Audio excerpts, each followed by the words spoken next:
Abuela, no vuelvas a casa. Esas palabras que mi nieto Diego me susurró en la puerta me helaron la sangre. Acababa de regresar de Madrid después de 3 días visitando a mi hermana. Era un martes por la tarde. Yo estaba cansada del viaje, con ganas de llegar a mi cuarto, quitarme los zapatos y tomar un té caliente. Pero mi nieto de 7 años me esperaba en la entrada con una cara que nunca le había visto. Pánico puro. «Diego, ¿qué pasa, mi amor?». Me agarró del brazo con sus manitas temblorosas y me jaló hacia un lado, lejos de la puerta principal. Su voz salió en un susurro urgente, desesperado. «Abuela, por favor no entres. Esta noche Valeria dijo que por fin se libraría de ti. Está tramando un plan para deshacerse de ti». Cuando escuché lo que dijo mi nieto se me heló la sangre. Pero antes de llegar a la parte más impactante de la historia, 2 cosas. Primero, suscríbete para no perderte la próxima historia impactante. Y segundo, escribe en los comentarios desde dónde nos encontraste. Me llamo Sofía Martín. Tengo 62 años. Toda mi vida creí que sabía leer a las personas. Trabajé durante 35 años como maestra de primaria aquí en Zaragoza. Vi pasar por mis aulas a cientos de niños. Aprendí a detectar cuando un niño mentía, cuando estaba asustado, cuando necesitaba ayuda. Pensé que esa habilidad se extendía a los adultos también. Me equivoqué, porque mi nuera Valeria, la mujer que se casó con mi hijo Javier hace 5 años, la que me abrazaba y me llamaba segunda mamá, la que cocinaba conmigo los domingos y me pedía consejos sobre crianza, esa mujer resultó ser mi peor pesadilla. Pero esa tarde, parada en la entrada de mi propia casa con Diego temblando a mi lado, aún no podía creerlo completamente. «Diego, hijo, ¿estás seguro de lo que oíste?». Él asintió con la cabeza. Las lágrimas comenzaron a rodar por sus mejillas. «Sí, abuela. Anoche cuando todos pensaban que yo estaba durmiendo bajé por agua. Escuché a mamá hablando por teléfono en la cocina. Dijo que esta semana, cuando regresaras de Madrid, finalmente iba a poder liberarse de ti, que ya tenía todo planeado, que iba a aparecer un accidente». ¿Y con quién hablaba? No sé, pero su voz era diferente, abuela. Era fría, mala. No era el tono de voz que usaba cuando hablaba contigo o con mi padre.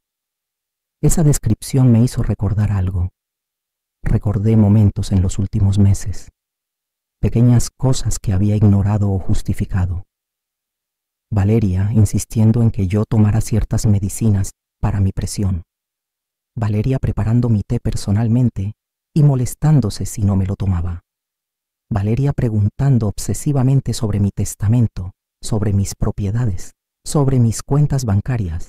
Y lo más perturbador, mi hijo Javier cada vez más pálido, más débil, durmiendo constantemente, con problemas estomacales frecuentes que los doctores no lograban explicar. «Diego», dije intentando mantener la voz calmada, aunque por dentro sentía que todo se desmoronaba. «¿Has notado algo más? Algo extraño?». Él mordió su labio inferior, ese gesto que hacía cuando tenía miedo de hablar. Mamá a veces le pone cosas al jugo de papá, cosas de unos frasquitos que guarda en el armario de arriba, el que siempre tiene con llave. Dios mío, ¿y papá no se da cuenta? Papá siempre está muy cansado, se duerme temprano. Mamá dice que es por el estrés del trabajo. Javier trabajaba como ingeniero en una empresa de construcción. Era un trabajo demandante, sí, pero mi hijo siempre había sido fuerte, saludable. Verlo deteriorarse en los últimos 6 meses me había preocupado profundamente. Pero cuando le sugerí que fuera con otro doctor, Valeria siempre intervenía. «Ya está yendo con el mejor especialista, Sofía. No te preocupes tanto». Y yo, confiada, le había creído. En ese momento, mientras Diego me miraba con esos ojos llenos de miedo, escuché la voz de Valeria desde adentro de la casa. «Sofía, ¿llegaste?». Su tono era dulce, cálido, la voz de siempre, pero ahora sonaba completamente diferente a mis oídos. Sonaba falsa, calculada, peligrosa. Diego apretó mi mano con más fuerza. No entres, abuela, por favor. Miré hacia la puerta. Luego miré a mi nieto, este niño de 7 años que me estaba suplicando, que había tenido el valor de advertirme a pesar del miedo que debía sentir hacia su propia madre. Tomé la decisión más importante de mi vida. Está bien, Diego. Te creo. Su rostro mostró alivio inmediato, pero solo por un segundo. ¿Qué vamos a hacer? Buena pregunta. ¿Qué hace una abuela cuando descubre que su nuera quiere matarla? Y posiblemente también está envenenando a su hijo. No podía entrar a esa casa. No esa noche. Necesitaba tiempo para pensar, para planear, para conseguir ayuda. Valeria apareció en la puerta. Llevaba un vestido floreado, el cabello recogido en una cola de caballo. Sonreía. Sofía, ¿por qué no entras? Hice tu cena favorita, estofado de cordero. Mi cena favorita. Qué conveniente. Qué fácil sería añadir algo al estofado que nadie más comería. Gracias, Valeria, logré decir manteniendo mi voz estable. Pero olvidé algo en el coche. Voy a salir un momento. Su sonrisa vaciló por un segundo. Solo un segundo, pero lo vi. ¿Qué olvidaste? Diego puede ir por ti. No, no. Es algo que solo yo sé dónde está. No tardo. Tomé a Diego de la mano. Valeria frunció el ceño. ¿A dónde vas con Diego? Necesito que me ayude a cargar unas cosas. Volvemos en 20 minutos. No le di tiempo de responder. Caminé hacia mi coche con Diego a mi lado. Podía sentir la mirada de Valeria clavada en mi espalda. Cuando llegamos al coche y nos subimos, mis manos temblaban tanto que me costó meter la llave en el contacto. Abuela, ¿a dónde vamos? Arranqué el motor y salí de allí más rápido de lo que debía. Vamos con alguien que puede ayudarnos. Manejé sin rumbo por unos minutos, solo para asegurarme de que nadie nos seguía. El corazón me latía tan fuerte que podía escucharlo en mis oídos. Diego estaba callado en el asiento trasero. Podía ver por el retrovisor que mordía su uña del pulgar, un hábito que tenía cuando estaba nervioso. Finalmente tomé el camino hacia el centro de Zaragoza, hacia la única persona en quien podía confiar completamente con esto, Carmen Ríos. Carmen y yo fuimos amigas desde la universidad. Ella había sido guardia civil durante 30 años antes de jubilarse hace 2. Era de esas personas que siempre te dicen la verdad, sin importar si duele. Y era alguien que sabía cómo manejar situaciones peligrosas. Llegué a su apartamento a las 7 de la tarde. Toqué el timbre. Carmen abrió la puerta con una expresión de sorpresa. ¿Sofía? No sabía que habías regresado de Madrid. Carmen, necesito tu ayuda, urgente. Ella leyó mi expresión. No hizo más preguntas. Solo abrió la puerta más amplia. Pasen. Nos sentamos en su sala. Diego se acurrucó a mi lado. Carmen nos trajo agua y se sentó frente a nosotras. Cuéntame todo. Y le conté. Le conté sobre la advertencia de Diego, sobre las sospechas que había estado ignorando, sobre Javier enfermo, sobre Valeria y sus preguntas sobre mi testamento. Carmen escuchó sin interrumpir. Cuando terminé, se quedó en silencio por un largo momento. Sofía, tengo que decirte algo. Mi estómago se hundió. ¿Qué? He tenido mis sospechas sobre Valeria desde hace meses. ¿Qué? ¿Por qué no me dijiste? Porque no tenía pruebas, solo intuición. Y tú parecías tan feliz de tenerla como nuera. Tenía razón. Yo había estado ciega, completamente ciega. ¿Qué tipo de sospechas? Carmen se levantó y fue a su estudio. Regresó con una carpeta. Hace 3 meses casualmente me encontré con un viejo colega que ahora trabaja en delitos financieros. Mencionó el nombre de Valeria en una conversación. Dijo que estaban investigando a una mujer con ese nombre por fraude de seguros. Abrió la carpeta. Dentro había documentos, extractos bancarios, reportes. No era seguro que fuera tu Valeria. Hay muchas mujeres con ese nombre, pero algo me hizo investigar más. Pasó una página. Allí estaba una foto de Valeria y junto a ella un reporte que me heló la sangre. Valeria Gómez se ha casado 2 veces, es decir, ya había estado casada anteriormente. Su primer esposo murió en un accidente doméstico hace 8 años. Cayó por las escaleras en su propia casa. Tenía solo 35 años, sano, atlético. La investigación concluyó que resbaló, pero hubo sospechas. Vecinos dijeron que habían escuchado gritos esa noche, pero no había pruebas. Su segundo esposo murió envenenado hace 5 años. Oficialmente fue declarado suicidio. Dejó una nota, pero la letra nunca fue analizada por expertos. Valeria heredó su casa, sus ahorros, su seguro de vida, todo. En ambos casos, Valeria heredó todo. En ambos casos, ella lloró en los funerales. En ambos casos, se mudó a otra ciudad poco después, y luego apareció en Zaragoza. Conoció a mi hijo Javier en una conferencia de negocios. 3 meses después estaban comprometidos. 6 meses después casados. Yo estaba tan feliz. Pensé que había encontrado finalmente una buena mujer. Una mujer que lo cuidaría, que le daría la familia que siempre quiso. Qué ciega fui. Dios mío, susurré mirando las fotos de los 2 esposos muertos. Ambos jóvenes, ambos exitosos, ambos con dinero, como Javier. Hay más, continuó Carmen pasando otra página. Hace 2 meses Valeria aumentó el seguro de vida de Javier, de 100,000 a 500,000 pesos, y se puso a sí misma como única beneficiaria. Antes tú estabas como beneficiaria secundaria. Ahora solo está ella. Sentí que iba a vomitar. Mi hijo está envenenando a mi hijo. Carmen asintió gravemente. Es muy probable.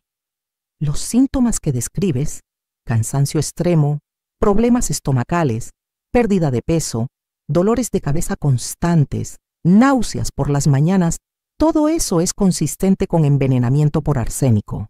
Es un veneno favorito de asesinos pacientes porque los síntomas parecen una enfermedad natural. Los doctores buscan causas médicas normales.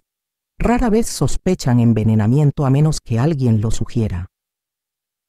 Recordé a Javier en las últimas semanas, tan pálido, tan débil, durmiendo 12, 14 horas al día, vomitando después de las comidas. Valeria siempre decía que era estrés, que era su estómago sensible, que necesitaba descanso, y yo le creí cada palabra. ¿Y yo? ¿También me está envenenando? Carmen frunció el ceño. Posiblemente, pero tú vives en tu propia casa. ¿No comes con ellos todos los días? Ella necesitaría otro método, algo más rápido, algo que parezca un accidente como escuchó Diego, una caída por las escaleras, un resbalón en la bañera, un incendio en la cocina. ¿Y Diego? ¿Qué pasa con Diego? Esa era mi mayor pregunta, mi mayor miedo. ¿Qué iba a hacer Valeria con un niño que podía testificar contra ella? Carmen no respondió de inmediato. Eso me dio la respuesta. Ella no puede dejar testigos, dijo finalmente. Sofía, ese niño está en peligro. Miré a Diego. Estaba dormido en el sofá, acurrucado bajo una manta que Carmen le había dado. Su carita se veía tan inocente, tan vulnerable. Diego me había advertido antes, confesé en voz baja. Hace 2 semanas me dijo que Valeria escondía cosas en el armario de arriba, cosas que no quería que nadie viera. Le dije que probablemente eran solo regalos de Navidad, que no debía meterse en las cosas de su mamá. ¿Y antes de eso? Cerré los ojos, recordando. Hace un mes, Diego me dijo que escuchó a Valeria hablando por teléfono. Dijo que ella hablaba sobre dinero, sobre herencias, sobre cuánto tiempo más. Le dije que eran cosas de adultos, que no entendió bien. Le dije que no escuchara conversaciones privadas. Mi voz se quebró. No le creí, Carmen. Mi nieto me estaba pidiendo ayuda y yo no le creí. Carmen puso su mano sobre la mía, pero le creíste esta vez. Y eso es lo que importa. Lo salvaste a él, te salvaste a ti, y tal vez aún podemos salvar a Javier. Tenía razón. Ya no había tiempo para arrepentimientos, solo para acción. Carmen, ¿qué hago? Ella cerró la carpeta. Primero, no puedes volver a esa casa esta noche. Valeria espera que regreses. Cuando no lo hagas, va a sospechar, pero al menos estarás a salvo. ¿Y Javier? No puedo dejarlo allí con ella. Javier es adulto, y legalmente no puedes sacarlo de su propia casa sin su consentimiento, pero podemos hacer algo mejor. ¿Qué? Podemos tender una trampa. Carmen explicó su plan. Era arriesgado, requería que yo enfrentara a Valeria, pero era la única forma de obtener una confesión, una prueba real que pudiera llevar a la policía. Si ella cree que no tienes pruebas, que solo estás asustada, tal vez se confíe. Tal vez diga algo que podamos grabar. ¿Y si no funciona? ¿Y si simplemente niega todo? Entonces al menos habrás advertido a Javier y habrás salvado tu propia vida.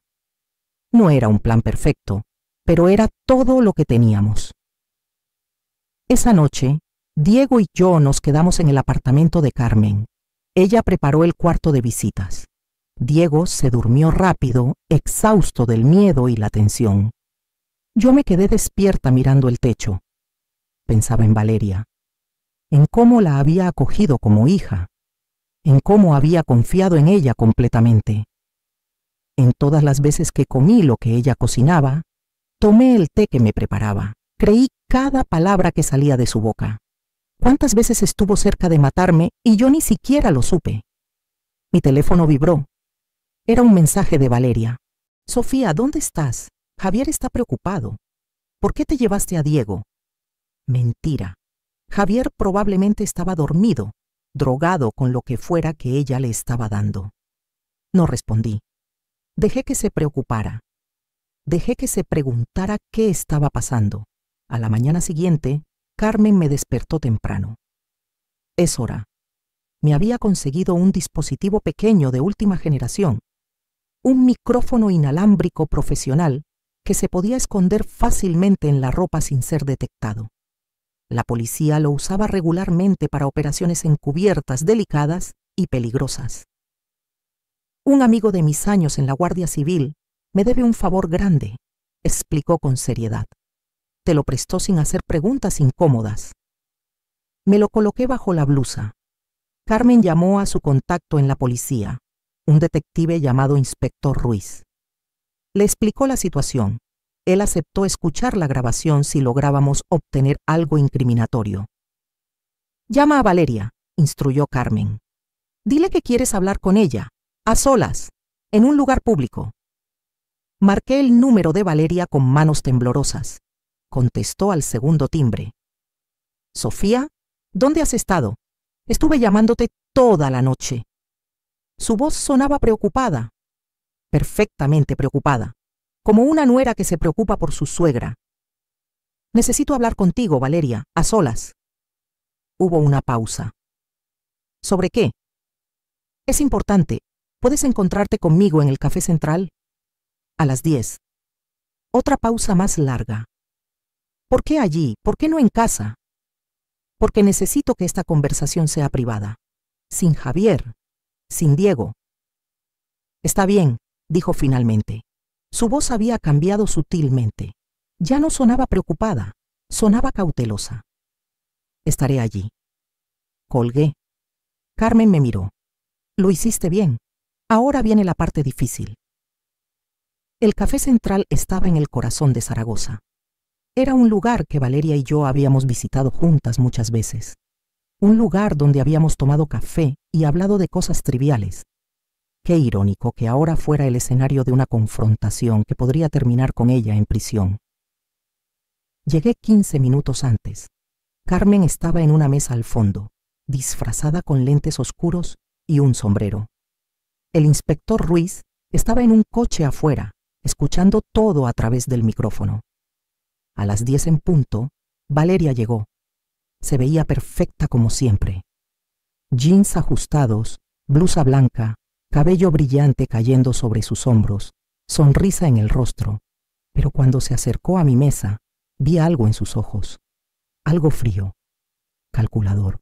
Sofía, dijo sentándose frente a mí, me tenías preocupada. ¿De verdad? Su sonrisa vaciló. Claro. ¿Por qué te fuiste anoche sin avisar? ¿Y por qué te llevaste a Diego? Diego me dijo algo interesante anoche. Valeria se puso tensa, solo un poco, pero lo noté. ¿Qué te dijo? Me dijo que escuchó una conversación tuya, una conversación sobre liberarte de mí. El silencio que siguió fue pesado. Valeria me miraba sin parpadear. Por fin, la máscara empezó a caer.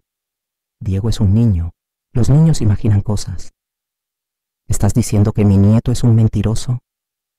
Estoy diciendo que probablemente malinterpretó algo que escuchó. ¿Y qué escuchó exactamente? Valeria se inclinó hacia adelante. Su voz bajó. Sofía, sé que últimamente he estado estresada. Javier está enfermo. Diego necesita atención. Y tú, con todo respeto, a veces eres demandante. ¿Demandante? Sí. Siempre quieres estar involucrada en todo. Siempre tienes opiniones sobre cómo deberíamos criar a Diego, cómo deberíamos manejar nuestro dinero, cómo deberíamos vivir nuestras vidas. Su tono se estaba volviendo más duro, más real. Tal vez comenté con una amiga que necesitaba espacio, que necesitaba liberarme de tanta presión. Diego probablemente escuchó eso y lo malinterpretó. ¿Y los frasquitos? Valeria parpadeó. ¿Qué frasquitos? Los frasquitos que guardas en el armario de arriba, los que usas para ponerle cosas al jugo de Javier. Su cara se puso pálida. Por primera vez, vi miedo real en sus ojos. No sé de qué hablas. Creo que sí sabes. Y creo que también sabes por qué Javier está tan enfermo. Valeria se levantó bruscamente. La silla hizo un ruido fuerte. No voy a quedarme aquí escuchando esto. Si tienes acusaciones que hacer, hazlas con pruebas. De lo contrario, mantén tu boca cerrada. Se dio la vuelta para irse, pero entonces dije algo que la detuvo en seco. Sé sobre tus otros esposos, Valeria. Sé cómo murieron. Ella se congeló. Lentamente se volteó hacia mí, y la máscara cayó completamente. Lo que vi en su rostro no era la nuera dulce que conocía. Era algo oscuro, algo peligroso. Eres un viejo entrometido. Cada palabra resumaba odio. Deberías haber muerto cuando tuviste la oportunidad. Y allí estaba. La confesión. No era completa, pero era suficiente. Suficiente para que el inspector Ruiz entrara por la puerta del café con 2 oficiales más. Valeria Gómez, queda usted detenida por sospecha de intento de homicidio y fraude. Valeria se volteó hacia ellos. Por un momento pareció que iba a correr. Sus ojos buscaron las salidas, pero estaban bloqueadas. Los oficiales se acercaron con las esposas en mano. Esto es un error, dijo Valeria. Su voz había cambiado de nuevo. Ahora sonaba asustada, confundida, como una víctima. No sé de qué están hablando. Sofía está inventando cosas. Ella siempre ha estado celosa de mi relación con Javier. Qué bien juega, ¿verdad? A pesar de las pruebas en su contra, seguía actuando. El inspector Ruiz le mostró un papel. Tenemos una orden de registro para su casa y tenemos una grabación de esta conversación donde amenazó a la señora Martín. Valeria me miró. El odio en sus ojos era puro. Esto no termina aquí, Sofía. ¿Tienes idea de lo que has hecho? Los oficiales la esposaron. La gente en el café nos miraba. Algunos grababan con sus teléfonos. Carmen apareció a mi lado, poniéndose entre Valeria y yo. Mientras se la llevaban, Valeria gritó: «Javier va a saber la verdad. Va a saber que su propia madre lo está traicionando». Pero yo sabía que no era traición, era amor. El amor de una madre que salva a su hijo aunque él aún no sepa que necesita ser salvado. Cuando Valeria desapareció por la puerta del café, mis piernas finalmente cedieron. Carmen me agarró antes de que cayera. «Ya está, Sofía, ya pasó». Pero no había pasado. Apenas estaba comenzando. El inspector Ruiz se acercó a nuestra mesa. Era un hombre de unos 50 años, cabello gris, expresión seria. Señora Martín, necesitamos su declaración formal y necesitamos que nos lleve a su casa para el registro. Mi casa no, la casa de mi hijo. Entiendo, ¿tiene llave? Sí. Perfecto. ¿Puede venir con nosotros ahora? Miré a Carmen. Ella asintió. Yo me quedo con Diego. Diego, mi nieto, el niño valiente que había salvado nuestras vidas. Dile que todo va a estar bien. Dile que su abuela lo ama. Carmen apretó mi mano. Ya lo sabe. Subí al coche del inspector Ruiz. Otro oficial manejaba. Yo iba en el asiento trasero, mirando las calles de Zaragoza pasar. Todo parecía normal allá afuera. La gente caminaba, compraba, vivía sus vidas. No sabían que mi mundo acababa de explotar. Llegamos a la casa de Javier a las 11 de la mañana. Era una casa de 2 pisos en un barrio tranquilo. Javier la había comprado hace 3 años, antes de casarse con Valeria. Yo había ayudado con el pago inicial. Pensé que era una inversión en su futuro, en su felicidad. Ahora solo podía pensar en todos los horrores que habían sucedido detrás de esas paredes. El coche de Javier estaba en la entrada. Eso significaba que él estaba en casa, probablemente durmiendo. Siempre estaba durmiendo últimamente. Toqué la puerta. Nadie respondió. Usé mi llave y entramos. La casa olía extraño, a productos químicos, a algo dulce y enfermizo. El inspector Ruiz lo notó también. ¿Siempre huele así? No, esto es nuevo. Subimos las escaleras. La puerta del cuarto principal estaba cerrada. Toqué suavemente. Javier, soy mamá.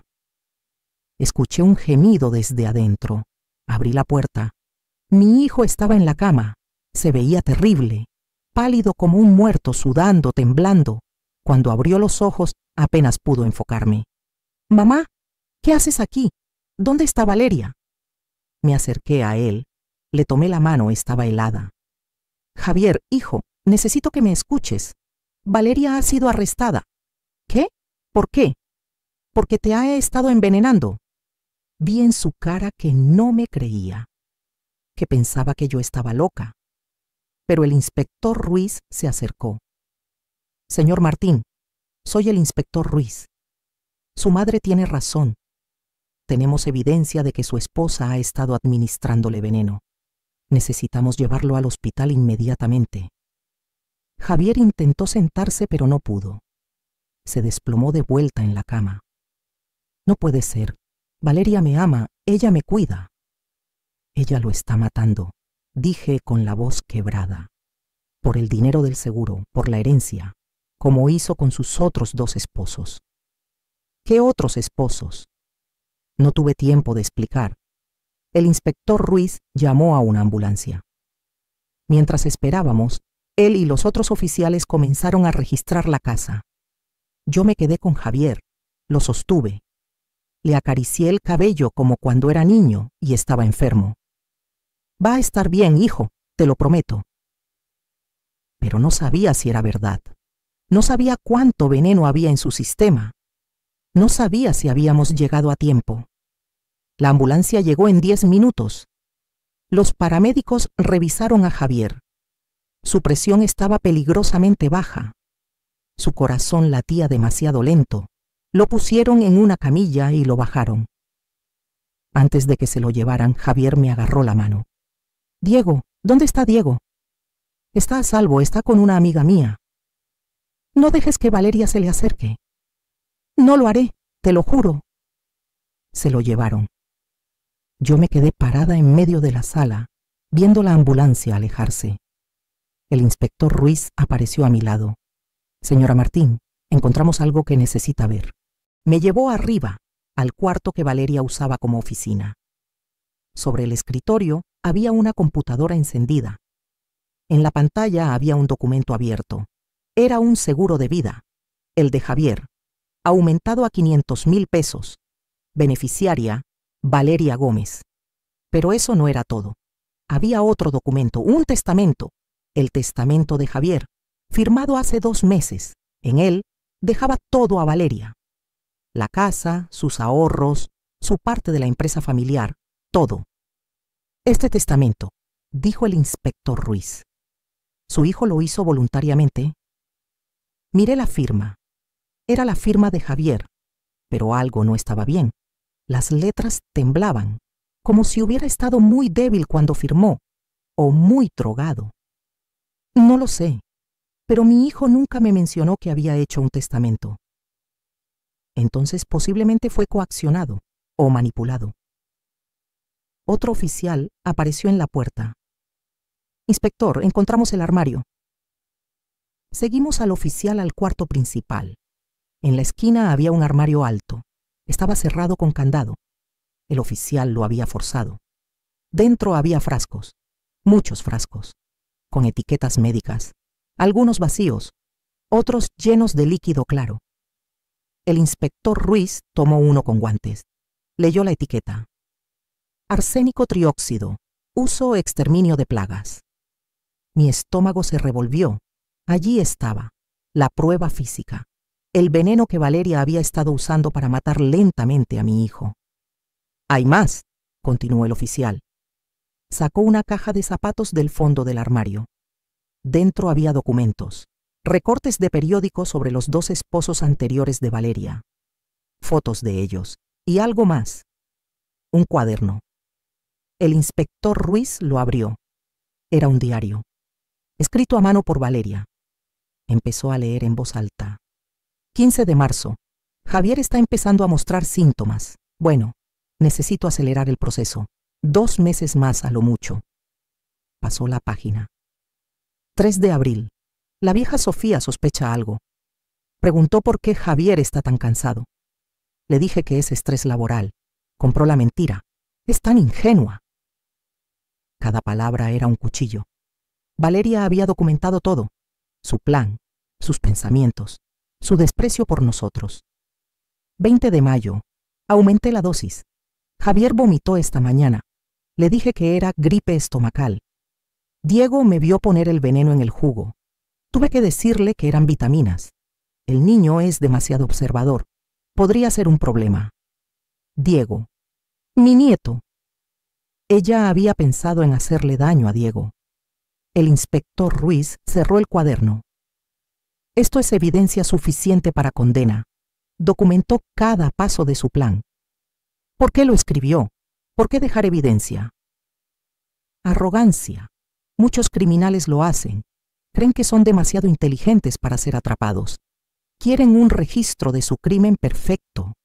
Pero no fue perfecto, porque Diego lo escuchó, porque me advirtió, porque finalmente le creí. Pasamos 3 horas más en esa casa. Los oficiales fotografiaron todo, recolectaron cada frasco, cada documento, cada pieza de evidencia. Yo me senté en las escaleras, exhausta, viendo cómo desmantelaban la vida que Valeria había construido sobre mentiras. Mi teléfono sonó. Era el hospital. Señora Martín, soy la doctora Navarro. Su hijo acaba de llegar. Está estable pero crítico. Confirmamos envenenamiento por arsénico. Niveles peligrosamente altos en su sangre. Vamos a iniciar tratamiento de quelación inmediatamente. ¿Va a sobrevivir? Hubo una pausa. Es difícil decirlo. Depende de cuánto daño haya en sus órganos. Los próximos días son críticos. Colgué. Las lágrimas finalmente cayeron. Lloré allí en las escaleras de la casa de mi hijo. Lloré por él, por Diego, por todos los momentos que podríamos haber perdido si no hubiera escuchado a mi nieto. Carmen llegó 1 hora después con Diego. Cuando mi nieto me vio, corrió y se aferró a mí. ¿Papá está bien? Está en el hospital. Los doctores lo están cuidando. ¿Por culpa de mamá? No pude mentirle. Sí, mi amor, por culpa de mamá. Se quedó quieto. Luego preguntó con voz pequeña. ¿Ella también me quería hacer daño a mí? Miré al inspector Ruiz. Él asintió gravemente. En el cuaderno, Valeria había escrito sobre Diego, sobre cómo el niño sabía demasiado. sobre cómo eventualmente tendría que ocuparse de ese problema también. Pero no lo va a hacer, dije abrazándolo fuerte, porque está arrestada y nunca va a volver a hacerles daño a ti ni a tu papá. Diego lloró. Carmen también, yo también. Nos quedamos así por mucho tiempo, abrazados en medio de esa casa de horrores. Esa noche fuimos al hospital. Javier estaba en cuidados intensivos, conectado a máquinas, con tubos por todos lados. Se veía tan frágil. Mi hijo fuerte, mi hijo que siempre cuidaba de mí, ahora dependía completamente de doctores y medicamentos. Me senté a su lado. Tomé su mano. Perdón, susurré. Perdón por no darme cuenta antes, por no protegerte. Sus ojos se abrieron. Me miró. Estaba débil pero consciente. No es tu culpa, mamá. Debí haber visto las señales. Yo tampoco las vi. La amaba. Confiaba en ella completamente. Su voz se quebró. ¿Cómo pude ser tan ciego? Porque eso es lo que hacen los manipuladores. Te hacen creer que todo está bien mientras te destruyen por dentro. Él cerró los ojos. Diego me salvó. Sí, él nos salvó a todos. ¿Puedo verlo? Mañana, cuando estés más fuerte. Pasó una semana antes de que Javier pudiera salir de cuidados intensivos. Una semana de máquinas tumbando, de doctores entrando y saliendo, de pruebas constantes para medir el daño en sus órganos. La doctora Navarro me explicó todo el proceso. El arsénico se había acumulado en su cuerpo durante meses. Sus riñones estaban dañados. Su hígado funcionaba al 40% de su capacidad. Tenía úlceras en el estómago, neuropatía en las manos y los pies. Otro mes, me dijo, y no habríamos podido hacer nada. Cada día yo iba al hospital, me sentaba junto a su cama. Le hablaba aunque estuviera sedado. Le contaba sobre Diego, sobre cómo el niño preguntaba por él constantemente. Le prometía que cuando saliera, nunca más volvería a dudar de su instinto de madre. Carmen venía también. Traía comida casera para mí porque yo me negaba a dejar el hospital. Traía libros que nunca leía. Solo me quedaba allí, vigilando, asegurándome de que mi hijo seguía respirando. En la tercera noche, Javier finalmente despertó completamente. Sus ojos se enfocaron en mí. Mamá. Su voz sonaba ronca. ¿Cuánto tiempo? 3 días. ¿Diego? Está bien, está con Carmen. Él cerró los ojos. Las lágrimas rodaron por sus sienes. Le creí todo, cada palabra, cada mentira. No es tu culpa. Sí lo es. Diego me lo dijo. Hace 2 semanas me dijo que mamá actuaba raro, que guardaba cosas raras en el armario. Le dije que no inventara historias, que no hablara mal de su madre. Mi corazón se rompió. Diego no solo me había advertido a mí, también había tratado de advertir a su padre. Los niños ven lo que los adultos no queremos ver, dije, porque no tienen las mentiras que nos decimos a nosotros mismos. Los doctores dijeron que había sido suerte. Otro mes con ese nivel de arsénico en la sangre y su hígado habría fallado completamente. Su corazón habría dado el último latido. Y Valeria habría llorado en su funeral, habría recibido el dinero del seguro y habría seguido adelante a buscar su próxima víctima. Pero sobrevivió. Estaba débil, necesitaría meses de terapia física, de diálisis regular hasta que sus riñones sanaran, de medicamentos para proteger su hígado, pero estaba vivo. Valeria, mientras tanto, estaba en prisión preventiva esperando juicio. Su abogado, un hombre caro que ella contrató con dinero que quién sabe de dónde sacó, intentó argumentar que el cuaderno era falso, que alguien lo había plantado para incriminarla. Pero la evidencia era abrumadora. Carmen me mostró más páginas del cuaderno que los investigadores habían copiado. Las leí con horror creciente. 8 de enero. Conocí a Javier hoy en la conferencia. Es perfecto. Ingeniero, bien pagado, madre viuda con dinero. Voy a tener que trabajar rápido. Ya no me queda mucho tiempo en esta ciudad. 15 de febrero. Primera cita con Javier. Es tan ingenuo. Cree todo lo que le digo. Le conté una versión editada de mi pasado. Solo un matrimonio anterior, no dos. Un esposo que murió de cáncer, no asesinado. Compró cada palabra. 3 de abril. Aceptó casarse conmigo. Solo 3 meses y ya está enganchado. Algunos hombres son tan fáciles, especialmente los que tienen problemas con sus madres. Javier adora a Sofía. Eso puedo usar. Cada línea era más perturbadora que la anterior. Valeria había documentado cada paso de su plan, cada manipulación, cada mentira calculada. 20 de septiembre. Nos casamos hoy. Sofía lloró en la ceremonia. Cree que soy la mejor cosa que le pasó a su hijo si supiera. El seguro de vida está en proceso. $100,000 por ahora. Lo aumentaré después. 5 de noviembre. El idiota de Javier quiere tener otro bebé. Como si Diego no fuera suficiente problema. Le dije que no estoy lista, que necesito tiempo. En realidad, necesito que él muera antes de quedar embarazada y complicar todo. Los frascos de arsénico con sus huellas digitales. Los extractos bancarios mostrando el aumento del seguro. Las historias de sus 2 esposos muertos con detalles escalofriantes.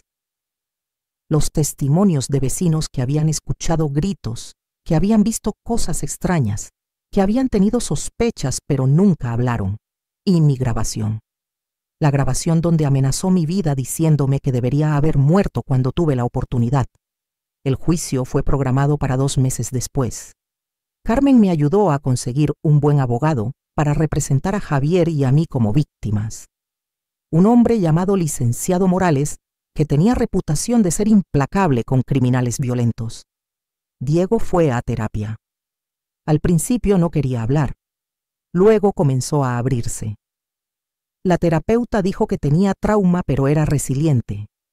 Una tarde, tomando chocolate en la cocina, Diego me preguntó: «Abuela, ¿por qué mamá nos odiaba?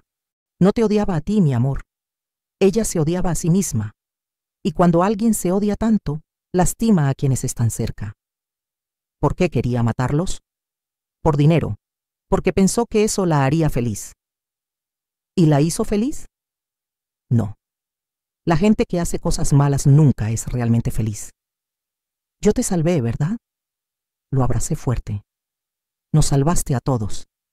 Eso me hace un héroe. El héroe más valiente que conozco. Sonrió. Primera vez desde que todo comenzó. El día del juicio llegó. Carmen me acompañó. Javier también fue, débil pero presente. Diego se quedó con una amiga. El tribunal estaba lleno. Periodistas, curiosos, familiares de las víctimas anteriores. Cuando trajeron a Valeria, casi no la reconocí. Sin maquillaje, uniforme de prisión. Pero sus ojos, cuando me miraron, mostraban el mismo odio. El juicio duró 3 días. Escuchamos testimonio tras testimonio. Familiares de sus esposos muertos hablaron sobre las extrañas circunstancias. La hermana del primer esposo testificó que Valeria había insistido en estar sola con él la noche que cayó por las escaleras. La madre del segundo esposo lloró contando cómo su hijo había cambiado en los meses antes de morir, volviéndose paranoico, enfermo, débil. Expertos médicos explicaron cómo el arsénico mata lentamente, imitando enfermedades naturales. Doctores testificaron sobre el estado crítico de Javier cuando llegó al hospital, y yo subí al estrado. Conté todo. Desde el susurro de Diego hasta el arresto en el café. No omití nada.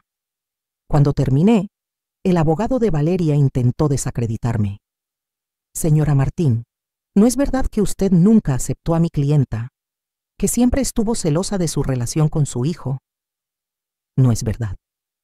¿No es verdad que usted inventó esta historia porque quería separar a una familia feliz?» Mi nieto de 7 años me advirtió que su madre planeaba matarme. ¿Usted cree que un niño inventa algo así? Él no tenía respuesta para eso. El jurado deliberó durante 2 días. 2 días de espera angustiosa. 2 días preguntándome qué pasaría si la dejaban libre, si lograba salirse con la suya una vez más. Pero no lo hizo. El veredicto fue unánime. Culpable de intento de homicidio, culpable de fraude, culpable de 2 asesinatos en primer grado por la muerte de sus anteriores esposos. El juez dictó una sentencia de 30 años de prisión y declaró que no había posibilidad de libertad condicional. Cuando el juez dio el martillazo final, sentí como si un peso enorme se levantara de mi pecho. Javier, sentado a mi lado, lloró. Carmen apretó mi mano. Valeria no mostró emoción. Solo nos miró una última vez antes de que se la llevaran. Esa mirada decía, esto no termina aquí. Pero sí terminaba, porque ella estaba yendo a prisión por el resto de su vida, y nosotros finalmente éramos libres. Los meses que siguieron al juicio fueron los más difíciles y a la vez los más liberadores de mi vida. Ver a Valeria ser llevada esposada fuera de esa sala de tribunal debería haberme dado paz inmediata. Pero el trauma no funciona así. No desaparece con un veredicto, se queda, se arraiga, y tienes que aprender a vivir con él. La recuperación física de Javier duró 6 meses. Acudió a fisioterapia 3 veces por semana durante 6 meses. Además, tomó un medicamento para la diálisis cada 2 días, hasta que sus riñones volvieron a funcionar con normalidad. En mi opinión, estos medicamentos le hacían sentir peor antes de empezar a sentirse mejor. ¿Qué opinas al respecto? Yo estaba con él en cada cita. Carmen también, y Diego. Mi nieto, ese niño valiente de 7 años, se sentaba junto a la cama de su padre en el hospital y le leía cuentos. Le contaba sobre su día en la escuela. Le mostraba los dibujos que hacía en terapia. «Este eres tú, papá», decía Diego señalando una figura de palitos. «Y esta soy yo, y esta es la abuela. Somos una familia». Javier lloraba cada vez, no de tristeza, de gratitud, de amor, de la comprensión de que había estado a punto de perderlo todo y ahora lo tenía de vuelta. «Eres tan valiente, hijo», le decía Javier, «más valiente que yo». «Tú también eres valiente, papá. Los doctores dicen que eres un luchador». Y lo era. Cada día que Javier despertaba era una victoria. Cada comida que lograba retener era un triunfo. Cada paso que daba sin ayuda era un milagro. La doctora Navarro me llamó a su oficina después del 3er mes. «Señora Martín, su hijo está haciendo un progreso extraordinario. Su hígado está sanando. Sus riñones están funcionando al 85%. Es un caso médico notable». «¿Va a estar completamente bien?». Ella dudó. «Físicamente sí, con el tiempo. Pero el daño psicológico, eso es otra historia». Tenía razón, porque aunque el cuerpo de Javier sanaba, su mente luchaba. Tenía pesadillas. Se despertaba gritando, creyendo que Valeria estaba en el cuarto con veneno. Revisaba su comida obsesivamente antes de comer. No confiaba en nadie. Su terapeuta, el doctor Ramírez, dijo que era síndrome de estrés postraumático, que era normal después de lo que había vivido, que tomaría tiempo. «El cerebro necesita reaprender que está a salvo», explicó, «que no todas las personas van a hacerle daño, que puede volver a confiar. Pero, ¿cómo confías de nuevo cuando la persona que más amabas intentó matarte?». Diego también luchaba. Su terapeuta infantil, la doctora Sánchez, dijo que el niño se culpaba a sí mismo. Se pregunta por qué no habló antes, por qué no hizo más. Los niños en estas situaciones a menudo creen que son responsables de proteger a los adultos.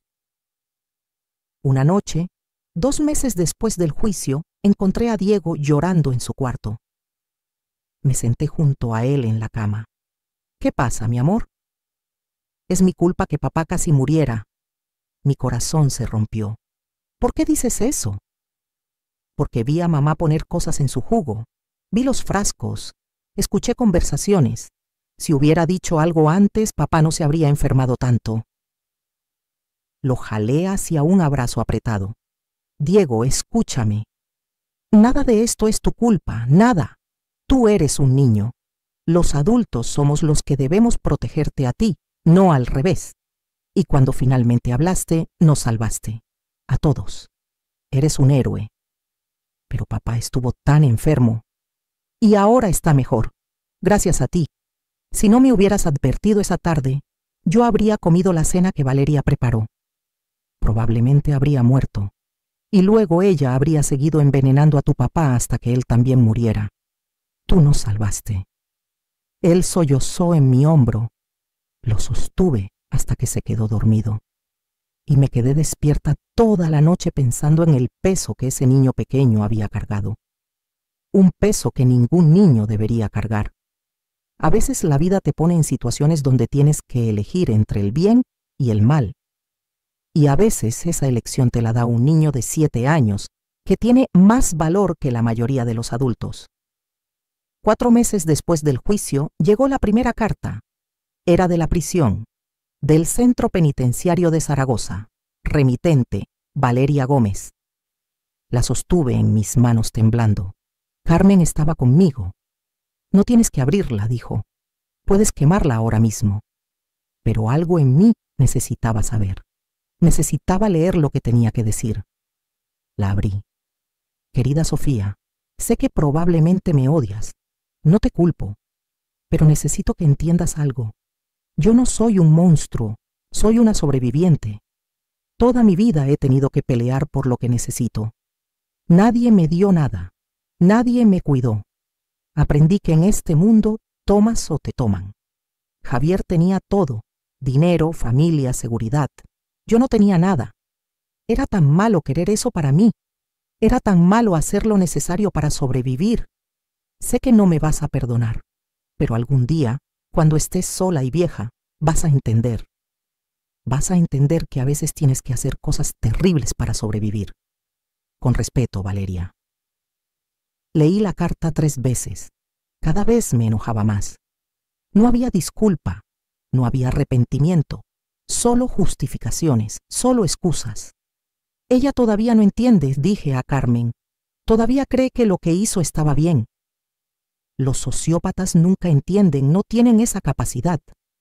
Quemé la carta esa noche, pero llegaron más, una cada mes. Cada una con más excusas, más intentos de manipulación, más intentos de hacerme sentir culpable por haberla denunciado. Después de la 5ª carta, hablé con el director de la prisión. Le pedí que bloqueara todas las comunicaciones de Valeria hacia mí o mi familia. Él aceptó. Es común, me dijo. Los criminales a menudo intentan mantener control sobre sus víctimas incluso desde prisión. Señora Martín, quiero que sepa algo más. Valeria no está bien adaptada aquí. Las otras internas saben por qué está aquí. Intentó envenenar a su propia familia. En prisión, eso la convierte en un blanco. ¿Le están haciendo daño? No físicamente, pero está aislada. Nadie le habla. Nadie se sienta con ella en el comedor. Pasa la mayoría de sus días sola en su celda. Ese es su castigo real, la soledad. Parte de mí sintió lástima, una parte muy pequeña. Pero la parte más grande recordaba a Javier en cuidados intensivos. Recordaba a Diego temblando de miedo. Recordaba lo cerca que estuvimos de morir. Bien, dije simplemente. Ella eligió ese camino. Y no las recibí más cartas, pero saber que ella estaba allá afuera, en alguna celda, pensando en nosotros, planeando quién sabe qué, me mantenía despierta algunas noches. Carmen me recordaba que Valeria no podía hacernos daño desde prisión, que estábamos a salvo. Pero el miedo no es racional. Se queda contigo como una sombra. El primer año fue el más difícil. Javier tuvo que vender su casa. Había demasiados recuerdos allí, demasiado dolor. Cada habitación contenía una mentira. Cada esquina escondía un secreto. No podía quedarse. Se mudó a un apartamento pequeño cerca de mi casa. 2 habitaciones, un baño, cocina moderna. Empezar de nuevo. Diego se quedaba conmigo la mitad de la semana y con su padre la otra mitad. Javier no podía trabajar todavía. Su empresa le dio licencia médica extendida. Carmen me ayudó a conseguir una orden judicial para que accediéramos a las cuentas bancarias que Valeria había vaciado. recuperamos algo de dinero. No todo. Ella había gastado 200,000 pesos en abogados.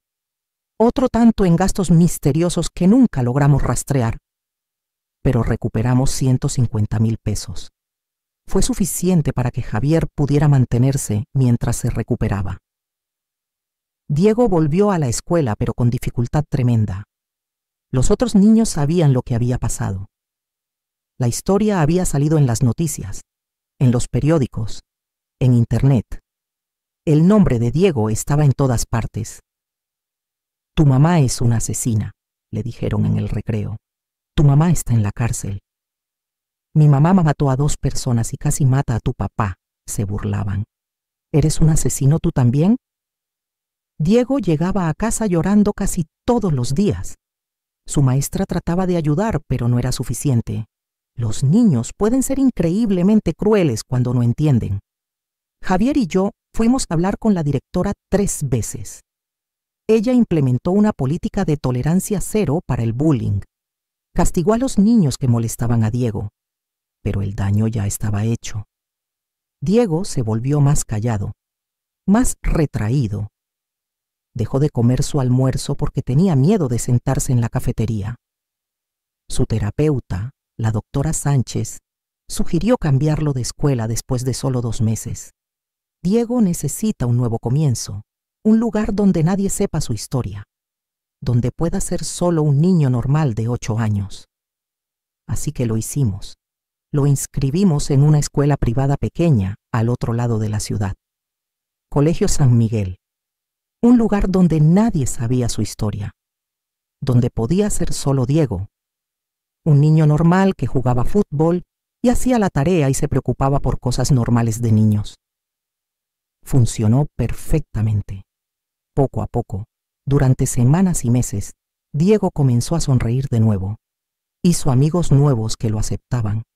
Se unió al equipo de fútbol juvenil del colegio.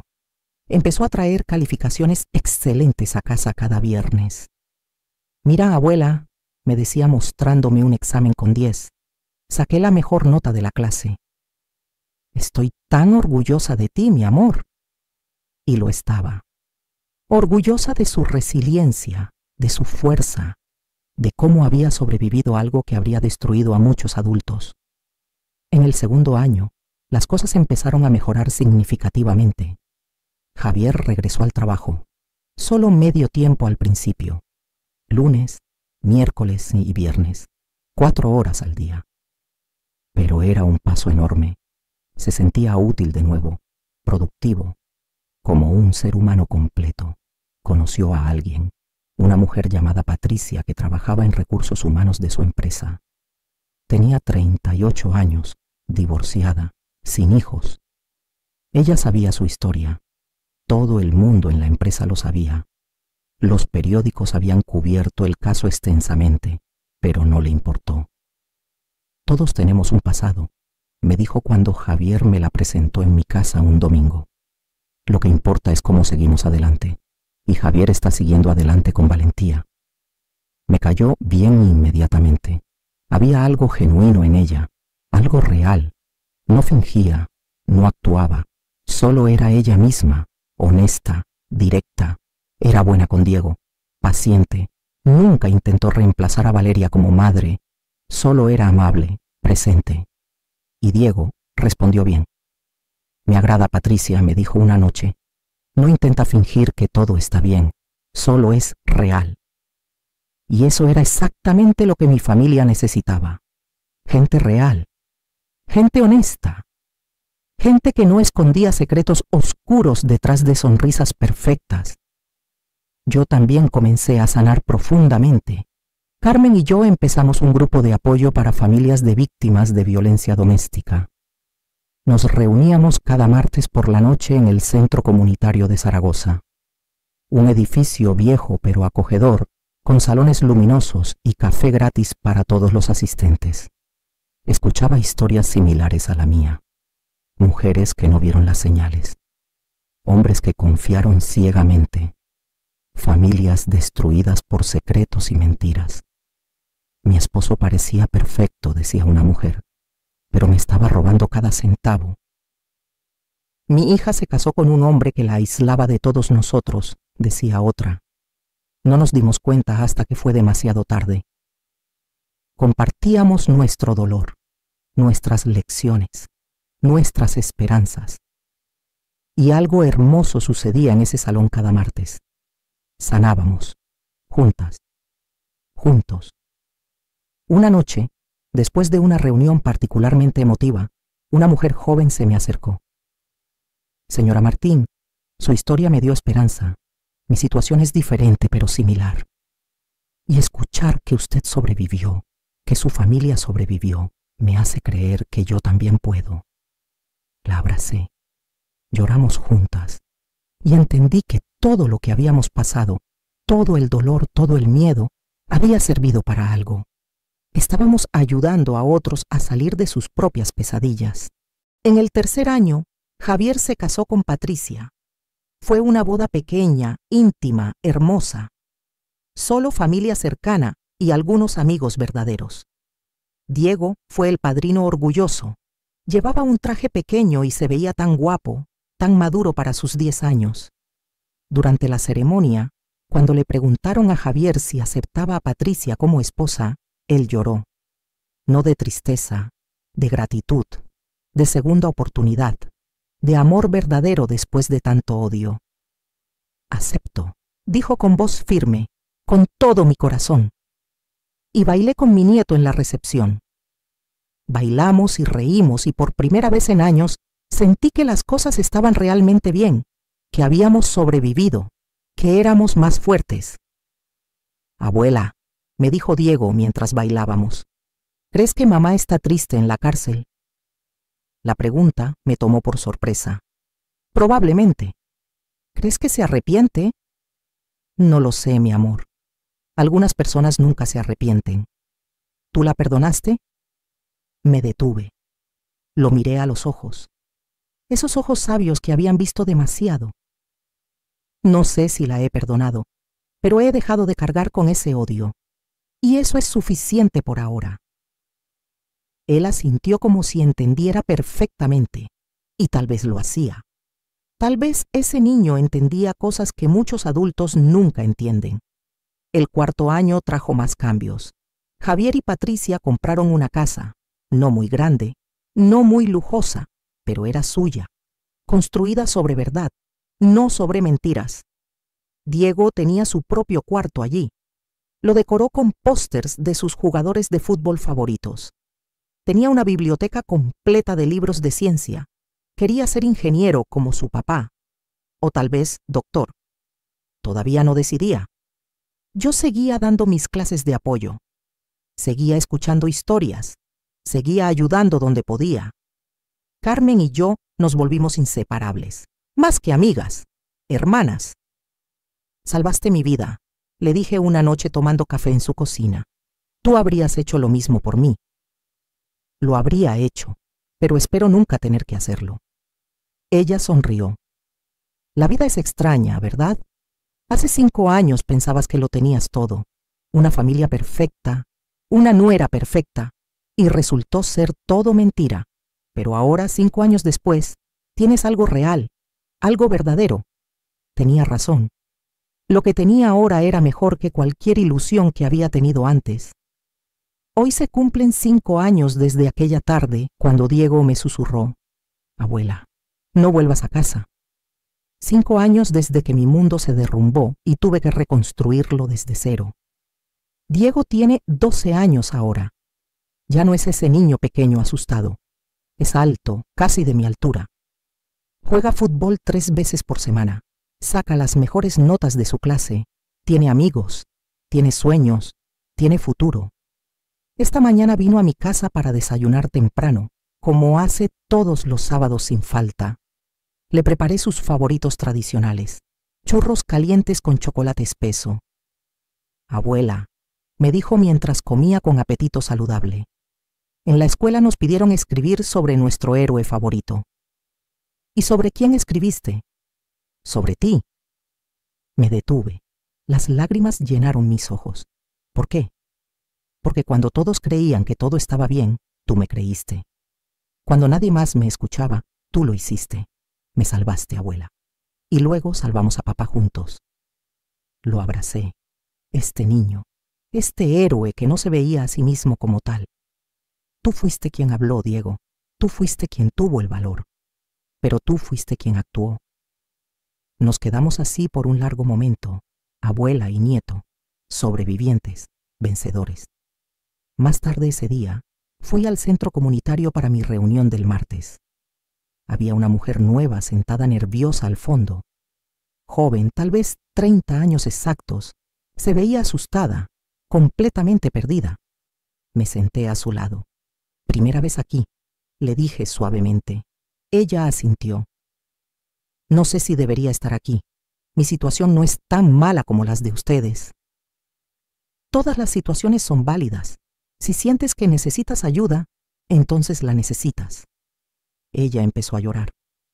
Mi novio dice que me ama, pero a veces su amor se siente como prisión. Me dice qué ponerme, con quién hablar, a dónde ir, y cuando no le obedezco, se enoja. No me golpea, pero me hace sentir tan pequeña. Tomé su mano. Eso es abuso emocional, y puede ser tan dañino como el físico. Pero él dice que solo me cuida, que solo quiere lo mejor para mí. Los abusadores siempre dicen eso, pero el amor real no controla. El amor real libera. Ella me miró con ojos llenos de lágrimas y esperanza. ¿Tú saliste? Sí, y tú también puedes. Le conté mi historia. No toda, solo lo suficiente. Le di mi número. Le dije que podía llamar cuando quisiera, que no estaba sola. Y mientras hablaba con ella, vi mi reflejo en sus ojos. Vi a la mujer que fui hace 5 años, confiada, ciega. Pero también vi a la mujer en que me convertí, fuerte, sabia, superviviente. Esa noche, mientras me preparaba para dormir, recibí un mensaje de Javier. Mamá, gracias por creerle a Diego ese día, por salvarnos. Te amo. Le respondí, los amo a ambos, siempre. Me acosté pensando en todo lo que habíamos perdido y todo lo que habíamos ganado. Perdimos la ilusión de perfección, pero ganamos verdad. Perdimos la falsa seguridad, pero ganamos fortaleza real. Y Diego, ese niño que tuvo el valor de hablar cuando todos los adultos estaban ciegos, ese niño me enseñó la lección más importante de mi vida. Los niños ven la verdad, ven lo que los adultos preferimos ignorar.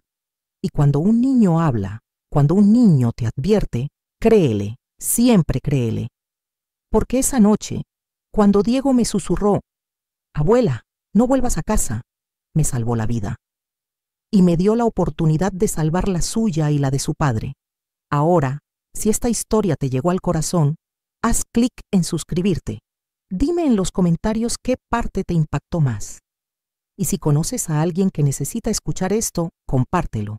A veces una historia así puede salvar una vida. Que Dios te bendiga. Hasta la próxima.